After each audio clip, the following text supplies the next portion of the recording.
ও ভালো আছো? ভালো আছি। ঢালো ঢালো, কি কি আইটেম বেশি আজকে? আজকে চিংড়ির আইটেম বেশি। চিংড়ির আইটেম বেশি, দেখি ঢালো, দেখি কি কি আইটেম নিয়ে এসছো।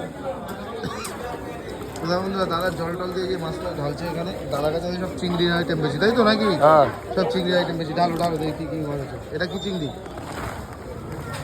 এই দেখো, চাপড়া এটা চাপড়া চিংড়ি। চাপড়াটা এই সাইজটা কত বিক্রি করছো? 35 টাকা শো। 35 টাকা সমস্ত। এই চিংড়ির চাপড়া চিংড়ি 35 টাকা। এটা আর এই যাদের রস না রসনা, এটা কত? 50। এটা হচ্ছে 50 টাকা। রসনা চিংড়ি 50 টাকা। আর কি আছে দেখি? সব দাদা কাছে চিংড়ি। এটা কোথা থেকে আনা? সব সবে চিংড়ির আইটেম। তেতুলিয়া তেঁতুলিয়ার মাছ। এটা কত? ভুন্ডি কত? 60 টাকা শো। এই যে ভুন্ডি চিংড়ি, এটা আছে ভুন্ডি চিংড়ি। এটা কি নদীর তো সব? হ্যাঁ কত নদীর চিংড়ি? 60 টাকা শো।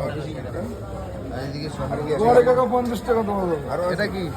এটা হচ্ছে বেলে। বেলে কত পাচ্ছি? ছেলে 40 টাকা। বেলে 40 টাকা সব। দেখি আর কি আছে? আর কিছু আছে? আর জিওল মাছ আছে কটা? এটা জিওল, দেশি জিওল তো।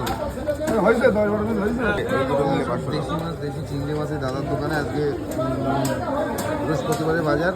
দাদার কাছে আজকে সব চিংড়ির আইটেম দেখে না, যদি ভালো চিংড়ি লাগে চলে আসতে হবে। সব দেশি চিংড়ি তেঁতুলিয়ার দাদার দোকানে।